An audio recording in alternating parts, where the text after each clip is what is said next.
오늘은 예수 가장 귀한 분이라는 제목으로 말씀을 전하고자 합니다.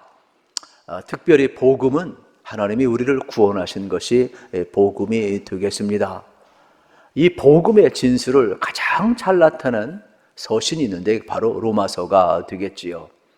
그래서 로마서의 별명은 바로 여러분 반지 중에 이 다이아몬드라, 그래서 성경의 반지라, 이렇게 별명을 붙이고 있습니다. 그만큼 여러분 이 로마서에서는 복음이 무엇인지 우리에게 잘 전해주고 있습니다. 하나님 나라의 복음이란 예수 그리스도께서 십자가와 부활을 통해 우리의 주님이 되셨다라는 것이 바로 하나님 나라의 복음이 되겠습니다. 그래서 하나님의 의가 예수 그리스도를 통하여서 우리에게 가장 잘 드러난 바로 이 복음을 로마서는 담아내고 있다, 이러한 내용의 말씀이 되겠습니다.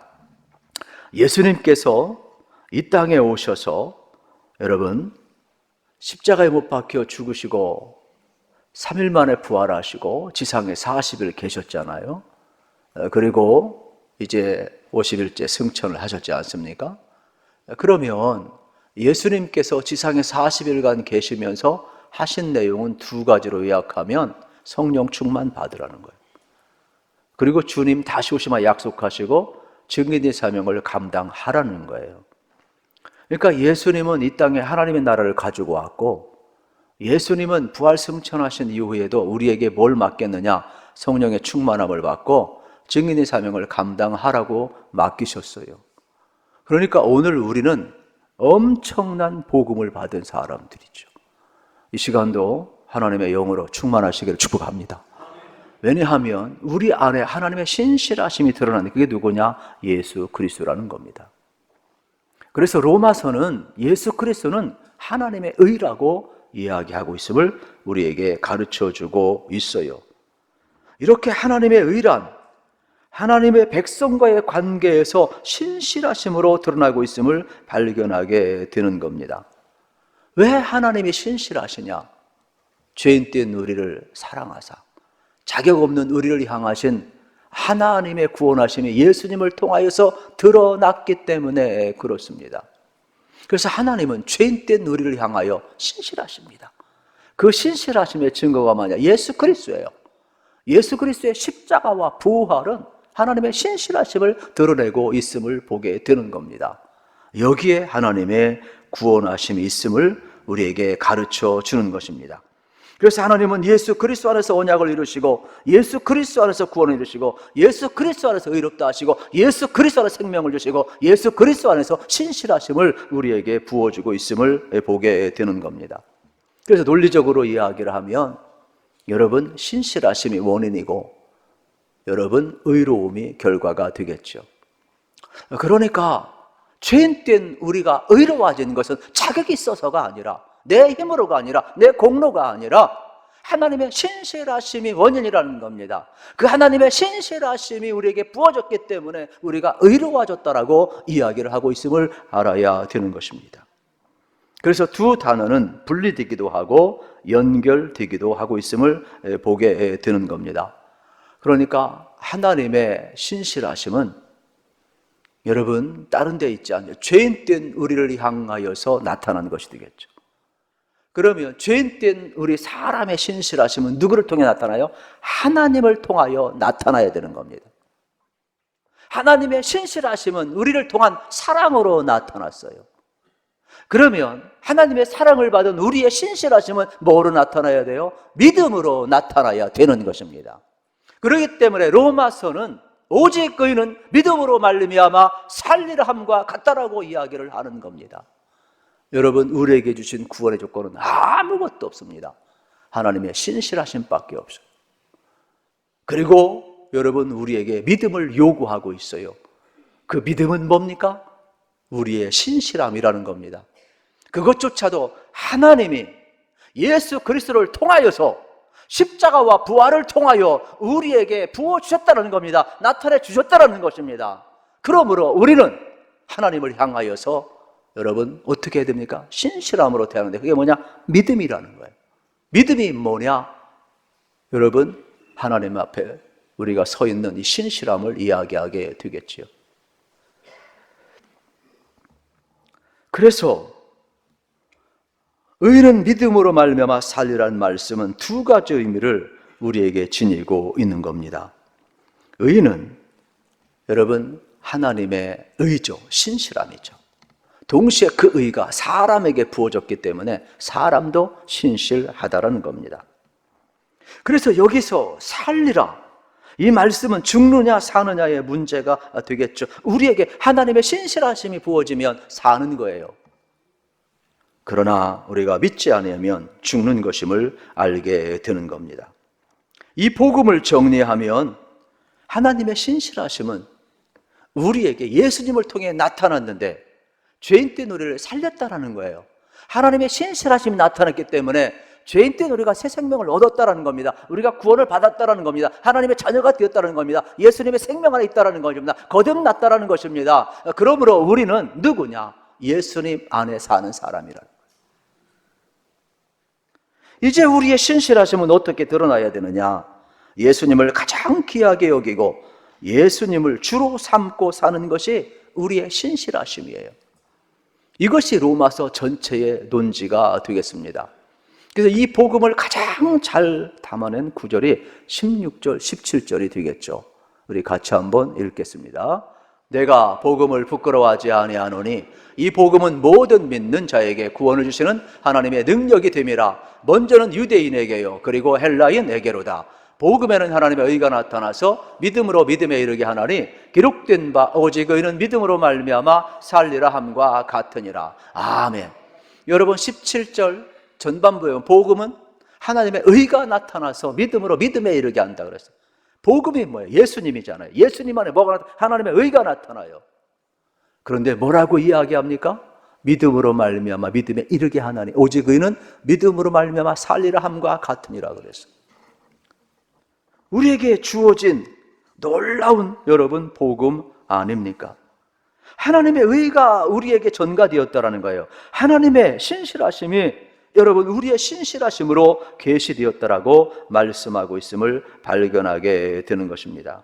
그러므로 복음 안에서 나타나고 있는 현상은 하나님의 신실하심이 우리 안에 나타났다라는 겁니다. 그러므로 이제 여러분이 사는 것은 내가 사는 것이 아니고 내 안에 살아계신 예수님으로 살아가시기를 축복합니다. 이게 믿음으로 사는 거예요. 교리를 뛰어넘는 실제가 되어야 되는 것이죠.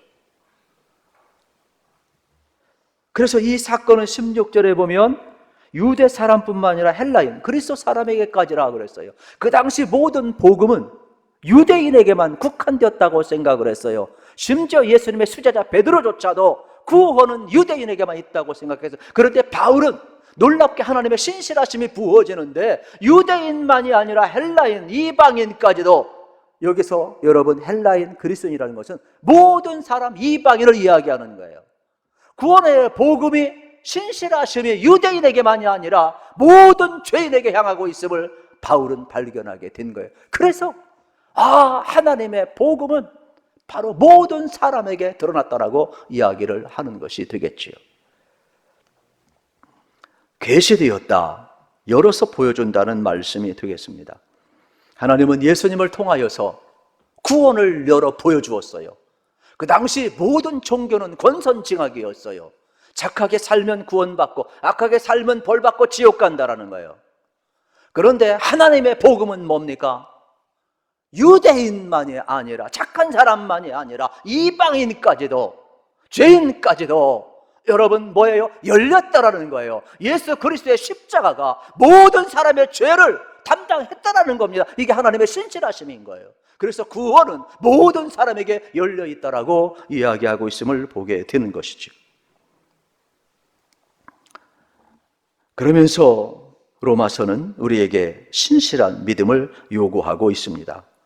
왜냐하면 세상은 흔들기 때문에 그렇습니다. 세상의 종교는 예수 그리스도 외에도 구원이 있다고 흔들기 때문에 그렇습니다.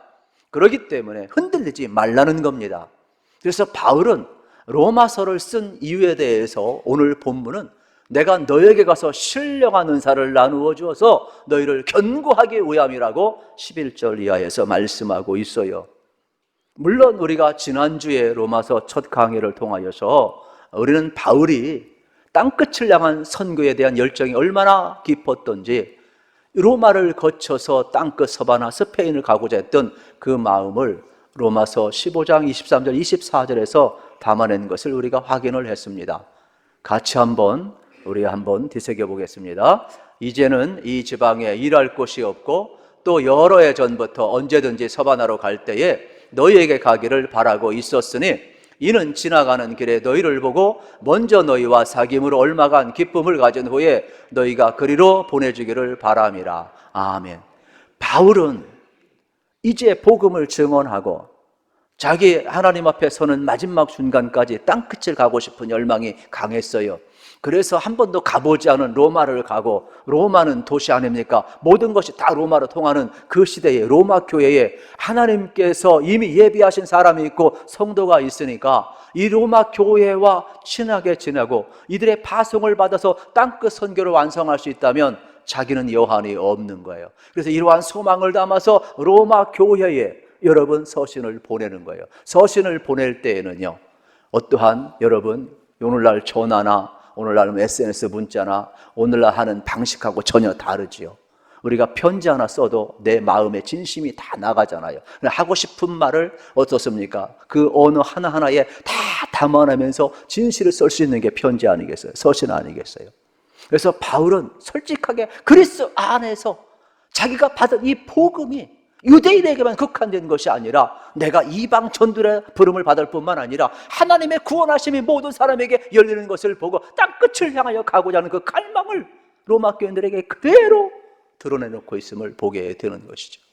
그러면서 너희들이 이 서신을 받고 내가 누구인지를 알고 내가 너희 교회에 가게 되면 나를 기쁘게 받아주고 주를 위해서 어떻습니까? 우리가 가장 귀하게 여기는 예수 그리스도 그분을 전하기 위해서 너희들이 나를 파송해 주기를 원한다, 그러한 뜻이 있었지 않습니까? 그리고 동시에 나는 너희들에게 여러 가지 소식을 내가 직간접적으로 들었는데 흔들리는 이러한 현실 속에서 흔들리지 않길 원한다, 그러면서 복음에 대해서 다시 한번 재정립을 하고 있는 내용의 말씀이 바로 로마서가 되겠습니다. 그래서 11절에 신령한 은사를 가지고 견고하게 하기 위해서 로마서를 썼다라고 이야기를 하고 있습니다.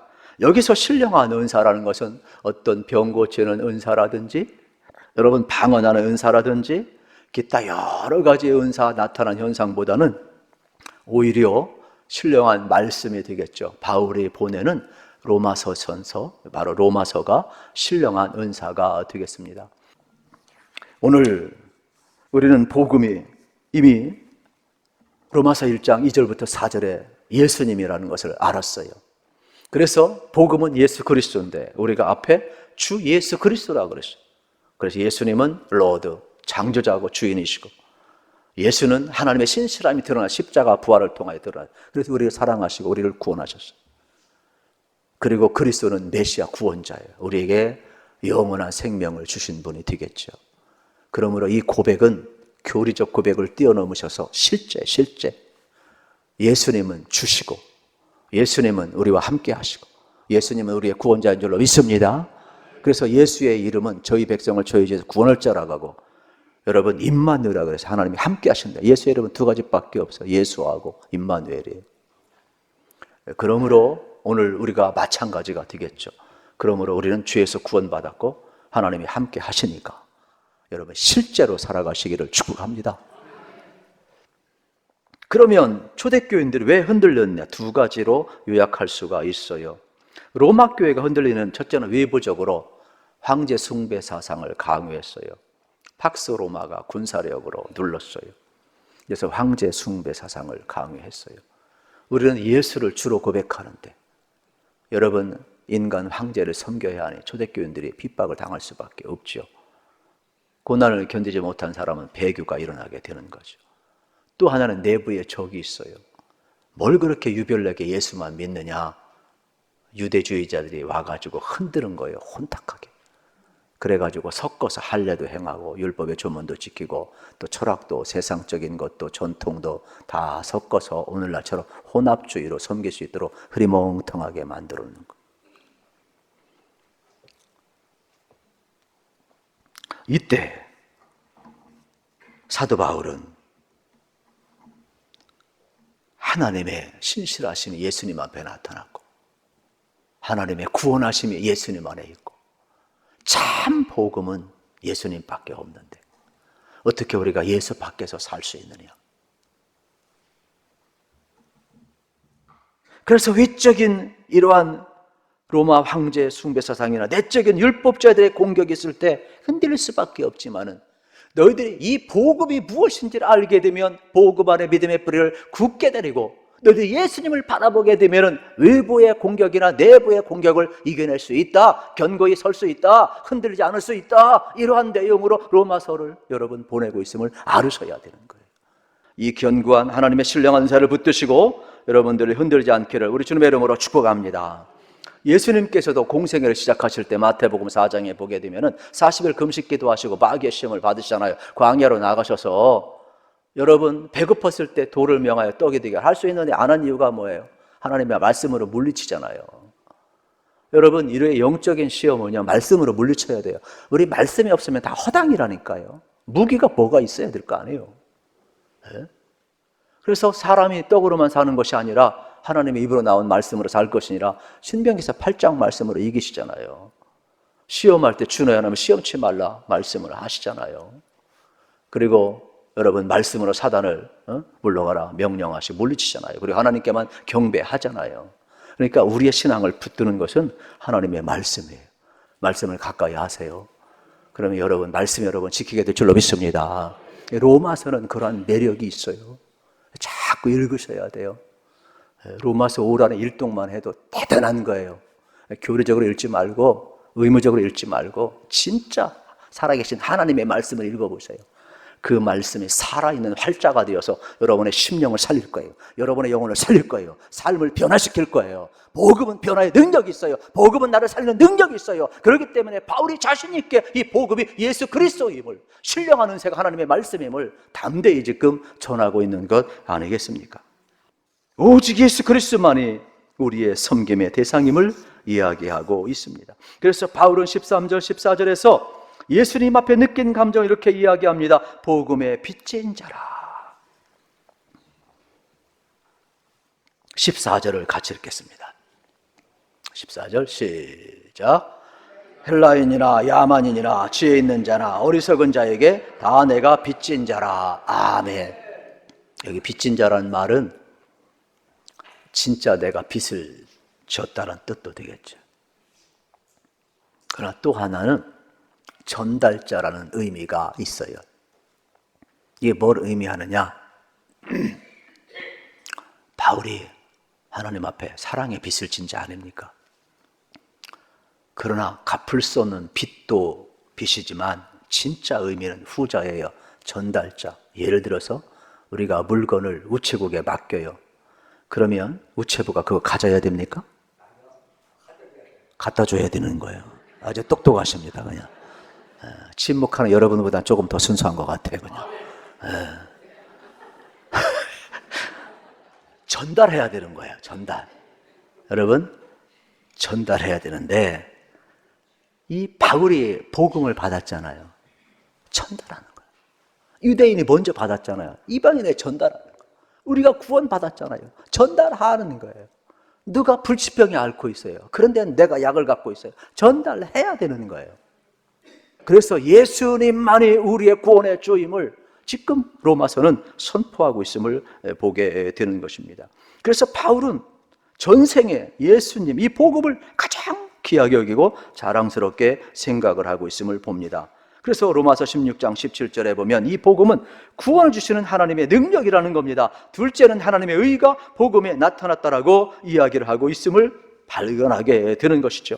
그러니까 예수님을 통하여서 우리에게 구원이 주어졌다라는 말씀이 되겠죠. 다시 16절을 보면 우리의 구원의 근거는 삼위일체 하나님께 있음을 발견하게 되는 겁니다. 성부, 성자, 성령 삼위일체 하나님이에요. 성부 하나님은 우리를 사랑하셨어요. 어떻게 사랑했어요? 이처럼 사랑하셨어요. 요한복음 3장 16절, 하나님이 세상을 이처럼 사랑하사, 이처럼이 뭐예요? 독생자를 내어주는 사랑이에요. 이게 하나님의 사랑. 여러분, 누가 독생자를 내어줍니까? 불가능한 겁니다. 여러분, 자식을 내어줄 수 있습니까? 불가능한 거예요. 그래서 하나님의 신실하심이 여러분 이렇게 나타난 거예요. 그리고 성자 예수 그리스도 어떻게 하세요? 그 하나님의 신실하심을 증명하자는 십자가에서 부활을 통하여서 증명하시잖아요. 우리 죄를 덮어주시잖아요. 우리 죄를 다 용서하시잖아요. 그리고 생명을 전가시키잖아요. 성령 하나님은 뭐 하십니까? 우리에게 여러 가지 힘도 주시고 우리를 새롭게 하시고 또 변화도 시켜주시지만은 동시에 어떻게 하십니까? 성령 하나님은 제일 사역이 뭡니까? 하나님의 사랑을 확인시켜 주어서 그 하나님의 사랑 안에서 살게 하시는 거예요. 얼마나 놀라운 사실입니까? 사랑하는 성도 여러분, 그래서 바울은 성령 충만해서 하나님 사랑과 예수 사랑을 이야기할 수밖에 없었어요. 오늘 우리도 마찬가지죠. 여러분, 성령이 충만하면 우리도 하나님을 사랑하고 예수님을 사랑하고 자연스럽게 나와요. 할렐루야. 그래서 우리 교회가 이렇게 복음으로 충만했으면 좋겠어요. 로마 당시는 힘을 자랑했어요. 왜요? 팍스 로마니까. 군사력으로 세계를 지배했어요. 경제력으로 또 법을 자랑을 했어요. 헬라인들은 철학을 자랑했어요. 유대인들은 종교를 자랑했어요. 그러나 바울은 예수 그리스도를 자랑했어요. 왜냐하면 예수 그리스도는 하나님의 신실하심이요, 예수 그리스도는 우리를 구원하심이요, 여러분 예수 그리스도는 생명이 있기 때문에 그런 거 아니겠습니까? 그러므로 여러분 오늘 우리도 마찬가지죠. 우리를 구원하실 분은 예수님이에요. 그래서 바울에게는 예수님이 가장 귀한 분이셨음을 발견하게 되는 것입니다. 오늘 17절에 또 하나 의가 있는데 17절 읽고 끝나겠습니다. 시작. 복음에는 하나님의 의가 나타나서 믿음으로 믿음에 이르게 하나니 기록된 바 오직 의는 믿음으로 말미암아 살리라 함과 같으니라. 아멘. 여러분 잘 보셔야 됩니다. 이 말씀은 하박국 2장의 말씀하고 같죠. 오직 의는 믿음으로 말미암아 살리라. 오늘 이 시간 하나님의 신실하심이 부어졌어요. 여러분, 종교다원주의 시대에 살아가고 있어요. 절대적인 여러분 어떻습니까? 사상을 거부하는 시대에 살아가고 있어요. 이때에 여러분 오직 예수 그리스도만이 우리의 구원의 주이신데, 여러분 하나님의 신실하심이 예수 그리스도의 십자가 부활을 통하여 주어졌는데, 하나님께서 예수님을 통하여 우리에게 구원을 이루어 놓으셨는데, 이제 모든 사람들에게 이 복음이 전해졌는데 하나님의 신실하심을 우리 인간에게 요구하는 것은 뭐냐? 믿음이에요. 그러므로 믿음의 스위치를 부팅하시기를 축복합니다.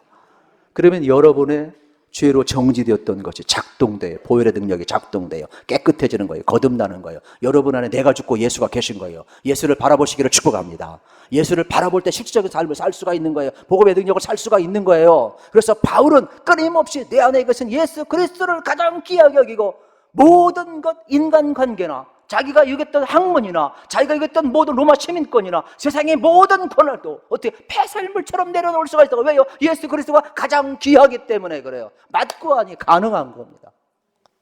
예수님 안에 영원한 생명이 있기 때문 아니겠습니까?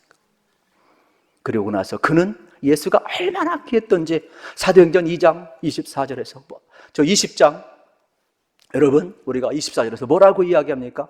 주 예수께 받은 사명 곧 하나님의 은혜의 복음을 증거하는 일을 마치려면 나의 생명을 조금도 귀하게 여기지 않는다. 왜요? 예수 그리스도가 전부이고 예수 그리스도가 가장 귀하기 때문에. 오늘 우리도 마찬가지가 되겠죠. 우리가 전하면 살고 전하지 않으면 죽습니다.